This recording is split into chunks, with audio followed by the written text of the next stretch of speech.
Alright guys, welcome to Formula 1 news. Lewis Hamilton and Charles Leclerc taking to the track at Barcelona in the SF24 on a specification that produced some lap times over the last couple of days. Hamilton and Leclerc very similar in their best lap of the day. Hamilton about the 10th faster. Does this mean anything at all in the context of the season? Probably not. It's testing lap times at the end of the day, but nonetheless proving Hamilton does seem at least very comfortable in that Ferrari ahead of the upcoming year. Very much interested in your thoughts in the comments. Hit the like button if you enjoy. Subscribe if you're new as always. I greatly appreciate it. We are going to begin here. Cadillac are coming in 2026. They're going to take Ferrari engines. Which drivers are in the conversation? We're pretty sure that Colton Herta will be one of them. It makes a lot of sense. American driver, history with the team over in IndyCar. Talented driver who was in the conversation to go to AlphaTauri a couple of years ago, but that of course never happened. Super license points and all this. That will not be a problem, it seems, this time around. Sergio Perez and Bottas are some of the other candidates that are being considered. I think Daniel Ricciardo has basically said, I'm not coming back anymore, so that's probably out of the picture. Perez, though, would make a fair bit of sense,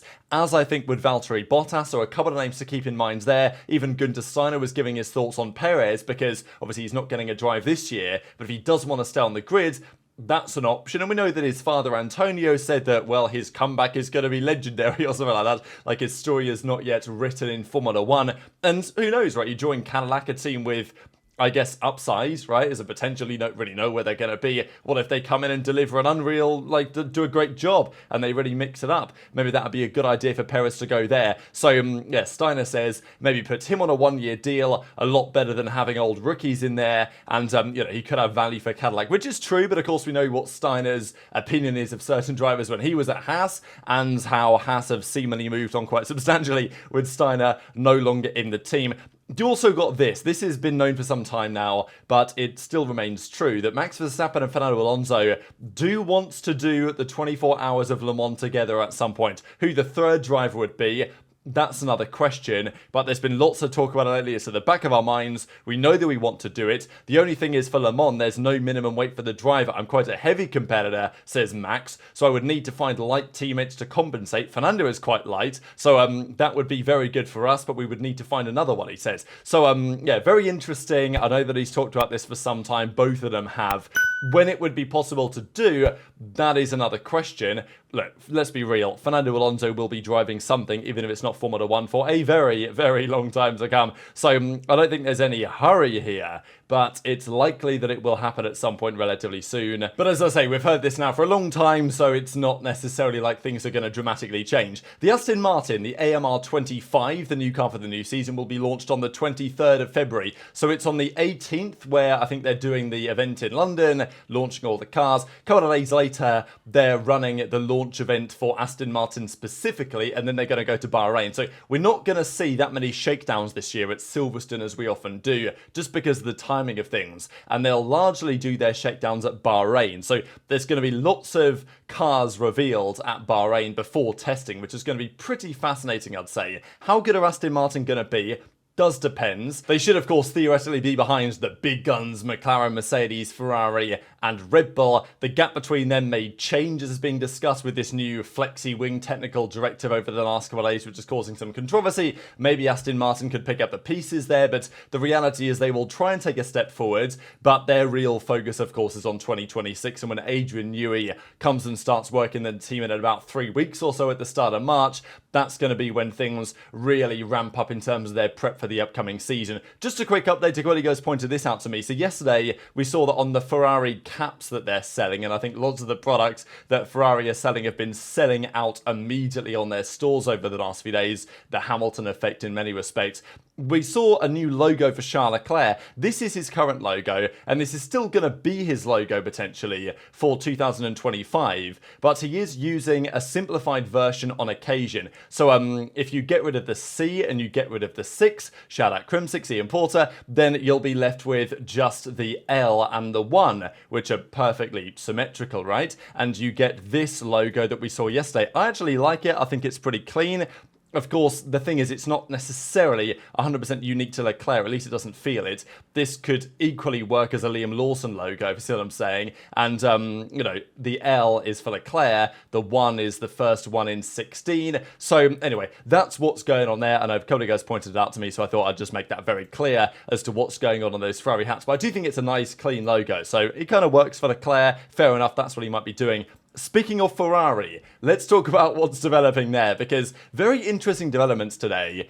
Who their reserve driver is going to be. Antonio Giovinazzi is still going to be there as a reserve driver, but there was a rumour back in November now that it was going to be Arthur Leclerc, obviously Charles Leclerc's younger brother, who would be in the cockpit as a potential reserve driver if the time came to it. And Duquesne then said, and we know he's very well connected at Ferrari, that the Chinese driver Zhou is not on Ferrari's list. So it seemed like it was going to be, you know, Arthur Leclerc, maybe, certainly Giovinazzi as the reserve drivers. Because around about this date on the 18th of November, there were rumours going around that it was going to be Zhou who was going to be picked up by Ferrari as their reserve driver, a return to the driver academy at Ferrari, where he obviously once drove for many a year. So Duquesne, though, said back in November that it's going to be Arthur Leclerc and Giovinazzi, and that Zhou had, according to Duquesne at the time, no chance of getting the drive. So this is interesting, because I'm not going to say, oh, Duquesne, like, you know, he's wrong, like, this guy doesn't know what he was talking about. There's a good likelihood, I would say, that, you know, at least his sources at Ferrari at the time, Zhou wasn't really on their radar. That's what he was discussing. But I don't know, maybe because of this article that came out in November, maybe Ferrari thought, you know what, maybe Zhou is a candidate we should consider. And as of today, he is officially their reserve driver. So interesting that a couple of months later, the rumours at the time that, oh, he was going to get the drive, oh, no way he's going to get the drive. Well, he's not getting a drive. You know what I'm saying? Here he is in the Ferrari team kit for the new season, and thought it was pretty cool by this comparison, really, when Zhou was part of that Ferrari academy for many a year, and still has value to provide, it seems, to Ferrari from certainly a Chinese fan base perspective. I think it's the second Grand Prix of this year. After Australia, we go to China, so we know that Zhou's going to have a fair bit of support there. And the Chinese, you know, fans seem to love Hamilton as well. So it's going to be a lot of red, I think, in Shanghai this year for the Grand Prix. And Duquesne then says today, yeah, they've reached an agreement with Zhou for the reserve role, discussing like how things changed to get it to this point, and it evolved even more in recent days. So interesting to see if Zhou is ever really required. But yeah, I thought it was a nice update to see Zhou still on the grid, because he had a good end to the season, really. I mean, he was pretty shocking all year, as was the Sauber. But at the end of the season, things started, it seems, to come around in his favour, and Ferrari all confirmed it today with a nice updated graphic. Just to note, I guess, really, this is maybe a traditional Ferrari red, like what you might see on an SF23 or something, and the SF24, whereas the colour of the team kit, you guys can see, is noticeably darker. So, you know, there's just lots of talk about whether this type of red that Zhou's wearing is going to be more like the type of red on the upcoming car. We'll discuss that more, I'm sure, as and when it gets confirmed. But the big story of yesterday, and therefore today, in many respects, is the Ferrari and the McLaren doing some testing at Barcelona. These are on the new 2026 tyre compounds, and therefore it's tough to take too many comparisons. But just the fact that the best lap times of Hamilton and Leclerc were very similar implies that they were potentially done under similar settings, but obviously difficult to say. This is Oscar Piastri today and Lewis Hamilton in the car. So these are the teams that have been doing the test at Barcelona. Notably enough, the McLaren here in play, which has no sponsors on it at all, because I imagine things have changed dramatically, actually looks kind of nice. This, I think, is the MCL 60, which is the 2023 car, whereas in the background here is the SF24, the 2024 Ferrari. So I think those are the cars that the teams have been working with on this. And, you know, I think it was just kind of nice to see some Formula 1 cars back at the track, to be honest. It's been a long time, and it's not going to be that much longer. This is pretty interesting, notably. This is the Ferrari on the left versus the Ferrari on the right, with the changes in the tyres, and you can quite clearly see it's not dramatic, but it is noticeable, I think, that the tyres front and rear are somewhat narrower than they previously were. It's an interesting change they're making for 2026. It's probably a good thing. The cars becoming thinner in any respect is probably a good idea. the cars are boats at the moment, let's be honest, and that doesn't necessarily seem to be planned to change anytime soon. But what we do have is because the tyres are thinner, they produce less grip mechanically, but they also produce less drag because they're less of a tyre blocking the airflow. So there's pros and cons to it. It's only relatively marginal, but it is worthy of note here that this tyre is different to the tyres that we saw last year in 2024. This, though, was a picture of Hamilton yesterday. So yesterday's lap times have been talked about a lot. It's actually a sensational image, this, of Hamilton in the SF24, with, as you guys can see, a very low downforce spec. They're using a front wing with very low trim, and they're using a rear wing that they might well use at Monza, and with DRS open.